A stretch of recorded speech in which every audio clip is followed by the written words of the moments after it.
we're here today with the great and the iconic Vince from Red Elephants, and we're going to talk about cost of living, standard of living in the West, and where have all the well-paying jobs gone.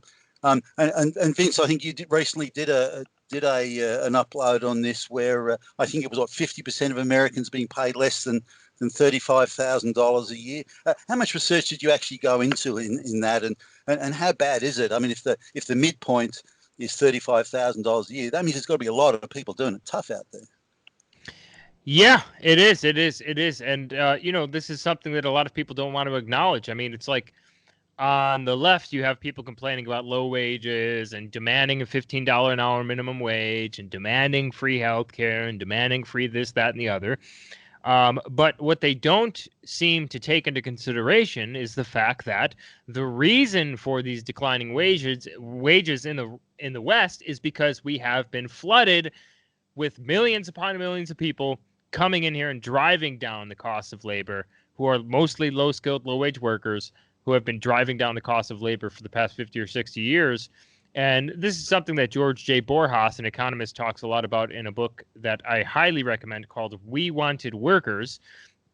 And he gives sort of a hypothetical situation of a northern hemisphere and a western hemisphere. And this is sort of the libertarian worldview. It's that if we get millions upon millions of people to come up here, it would increase the world's GDP. The wages would fall in the north, but they would rise in the south because they would have a limited supply of labor because of people flowing in here. But it would increase the overall world's GDP, and everyone would be happy, and it would be all glorious. And this is sort of like the libertarian worldview. Their model, their economic model, relies on constant population inflation. This is what their economic model relies on. And so you have the left complaining about low wages, complaining about, healthcare and the cost of healthcare and inflation and so on and so forth. And then you have the right who's completely unable or unwilling to acknowledge that it's their own party who are also doing this as well, who are also in the pockets of the corporations who want this cheap labor so that they can turn a higher profit. So a lot of politicians, and then we get caught up in like the sort of the mainstream conservative Inc., who have a lot of faces out there. Charlie Kirk is one of them, who was arguing not too long ago in the favor of these corporations who are shafting people. Tucker Carlson and Charlie Kirk were in a debate about this a few months ago, I believe, like back or 6 months ago or something like that. So you have this sort of weird thing where it's both sides are not really acknowledging the truth or unwilling to acknowledge the truth, and it's hurting the American worker. It's hurting the American worker, and it's destroying the middle class. I'm not sure about – I'm sure that this is – we're further along in regards to this when it comes to immigration than a lot of European countries are, but I'm sure it's starting to happen there as well. It's starting to happen, in Northern and Western Europe with the increase of amongst a myriad of other problems than they get with immigration up there. But eventually they're going to run out of these free gifts that they've been giving to their civilian population, right? So a lot of people on the left, they like to refer to like the Northern and Western European countries as a true model of what we want for, as a true socialist model, right? Or a high social safety net model. But what they don't acknowledge is that eventually, and even Sweden has been complaining about this problem lately, Denmark just closed its borders from Sweden. Eventually, those free things, the free medical care, the free college, are going to run out because of this never-ending flow of migration, especially here in America, where the never-ending flow of migration consists of migrants who are majorly on welfare, who are low-skilled workers, and whose job is going to disappear in 20 years because of AI. So it's a big problem that we're facing, and there's not a lot of people who are willing to talk about it. The ones who are willing to talk about it, of course, get called all sorts of different names. It makes you wonder if when AI comes along, assuming it follows the pattern that some are suggesting, that there's going to be not tens of millions, but possibly hundreds of millions of people walking around with nothing to do. Maybe they're going to be hungry, maybe they're going to be sick, but they're definitely going to be angry. So it makes you wonder, have the globalists actually thought that through? And when you get that many angry people roaming around on the street, assuming that's what occurs, then we're going to see these walled neighbourhoods are going to suddenly become battlegrounds, and it's going to look like some futuristic dystopian movie that Hollywood would have dreamed up, a Soylent Green scenario, something like that. Just coming back to the cost of living and wages and falling wages. Since 1975, in most Western major cities, rents have more than increased by about 23 to 24 times since 1975. Now, over that same period, wages have increased by about 11 or 12 times, depending on whose numbers you look at.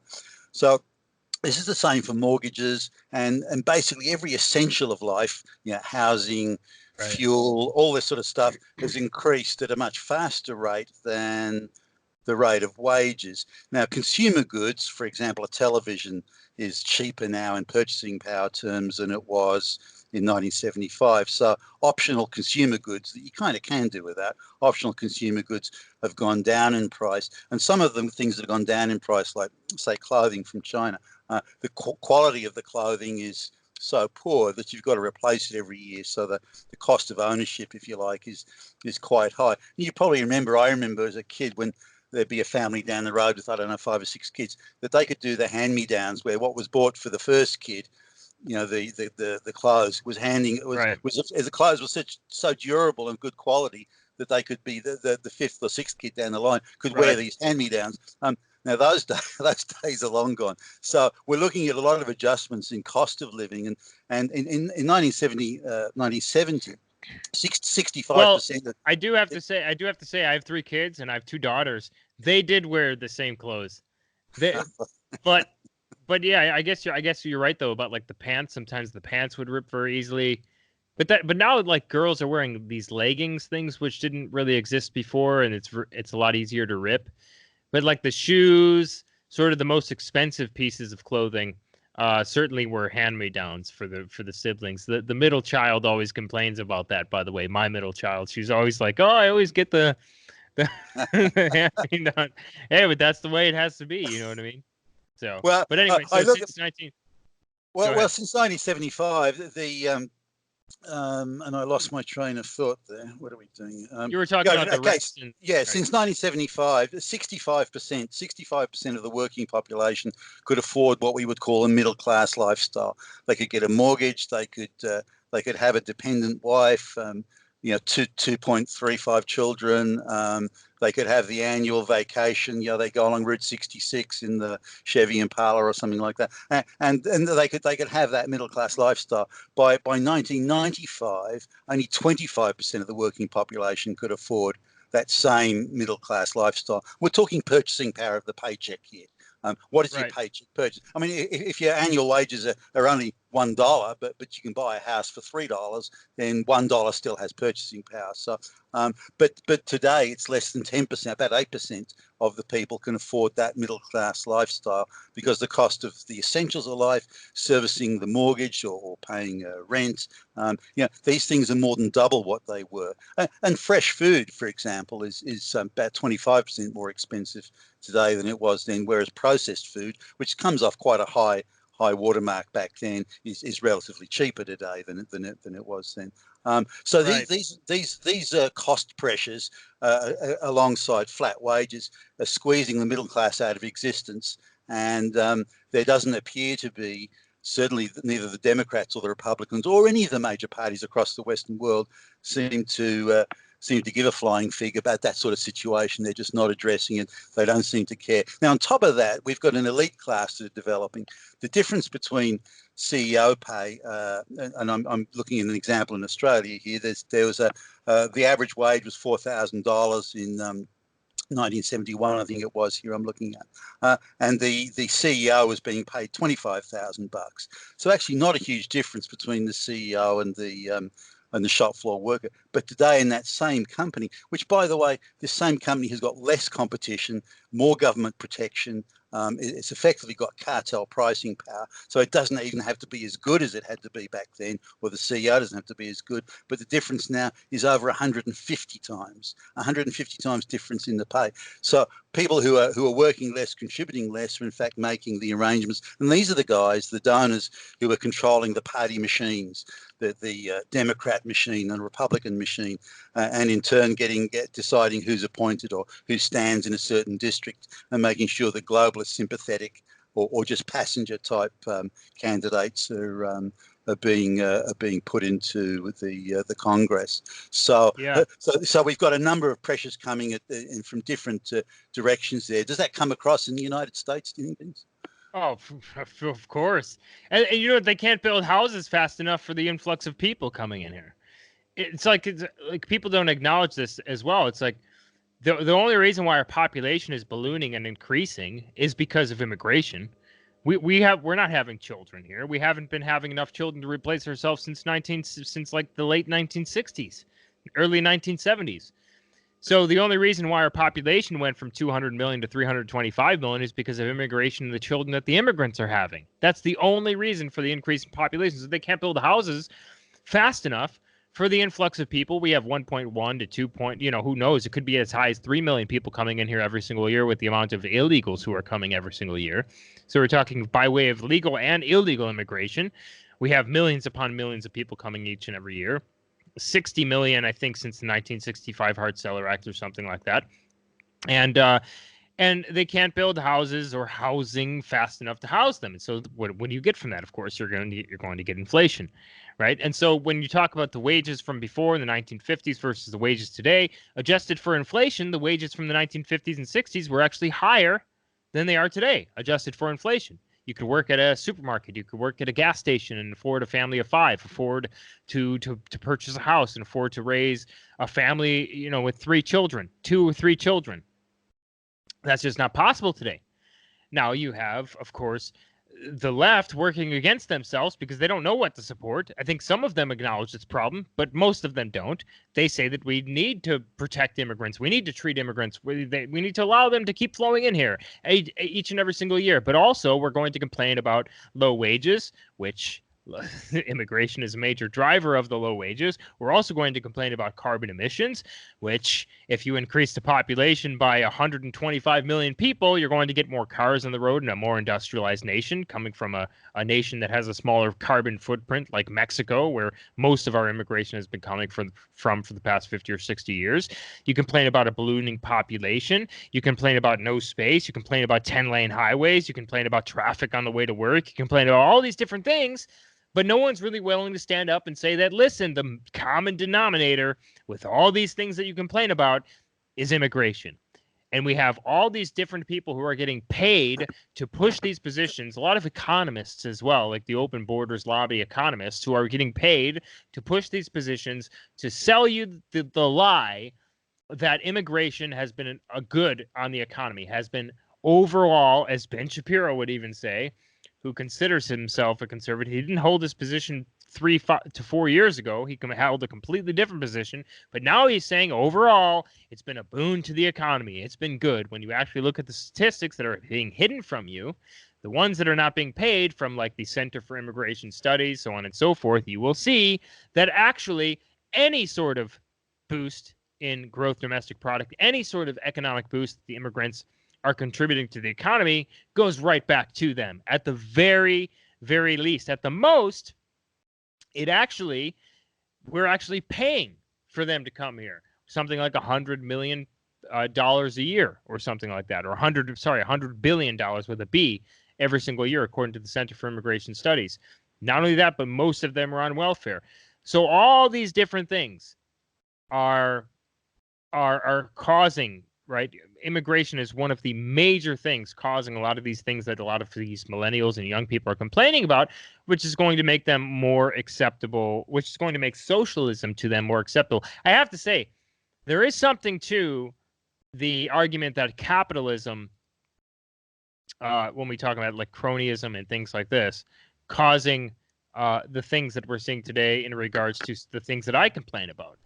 And this is the reason why we stand vehemently against that sort of capitalism, right? We need some sort of, and this is, I get in arguments with libertarians all the time on this issue. It's like we need some sort of regulation to be able to combat against this. But listen, money talks. Money talks. And if these corporations are getting paid or are paying our politicians to support open borders and to fund these studies from like the Cato Institute to argue for more immigration or open borders entirely, that's what's going to be done. They're just going to, and they're not going to care. They don't care what this country turns into. Most of these politicians, right or left, they don't care what this country turns into because they're going to be able to afford a gated community with all the money that they made in government away from the cities burning around them. And that's just what it comes down to.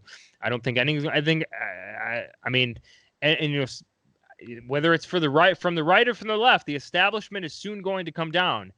And it's just a matter of what that's going to look like.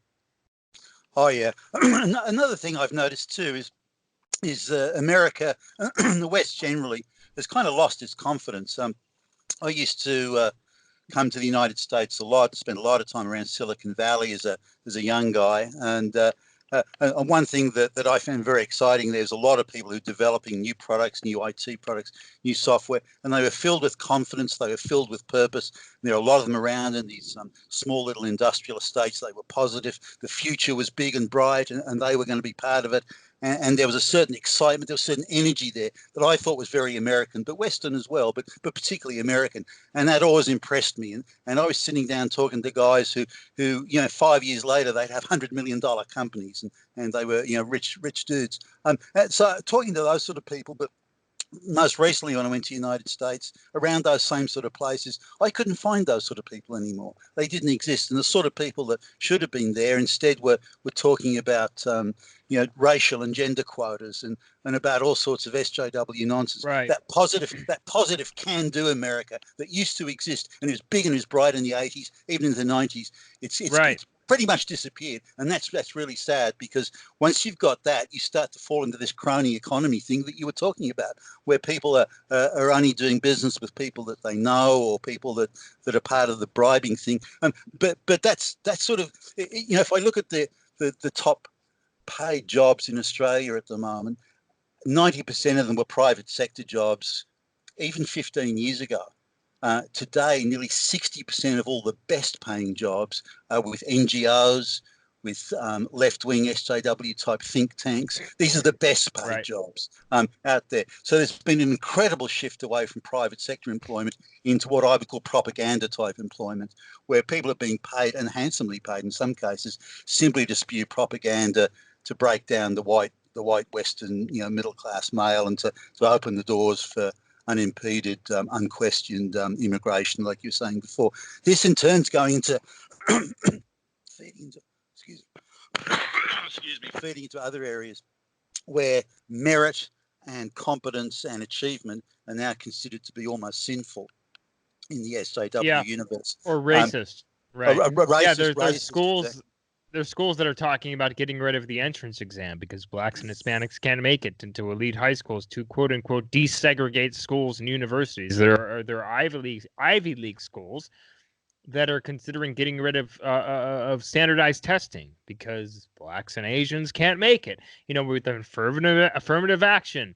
It's extremely racist policy. It's actually in the system. If you want to talk about systemic racism, that is the only systemic racist policy that you can actually find, and it goes directly against white and Asian people. Now, don't get me wrong. America, there's still a lot of potential, right? There's still a lot of economic potential.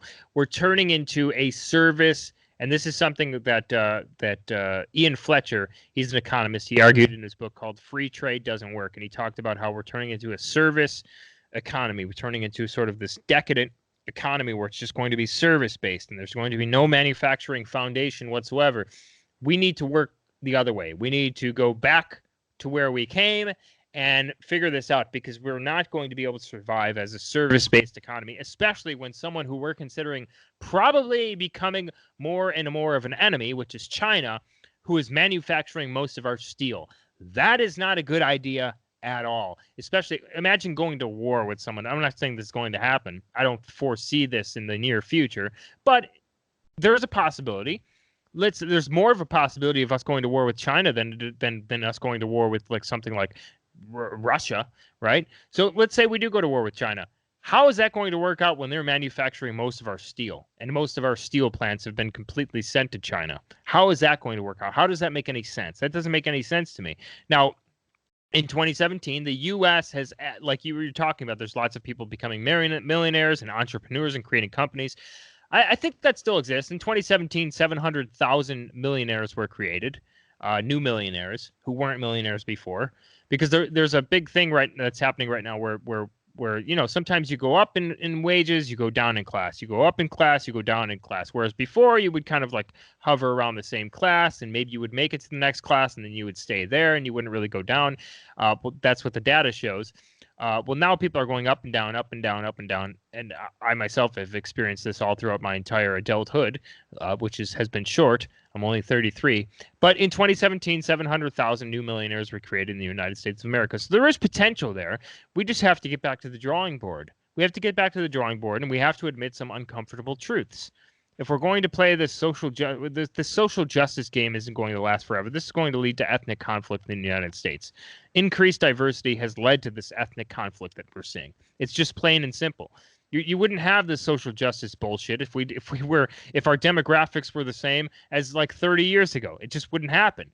But now with increased diversity, it makes people trust each other less, vote less, engage in community less, which leads to more people slipping through the cracks, and it also increases ethnic conflict. So we have to start admitting some uncomfortable truths. It's not too late. We can still save the country. We can still save the West.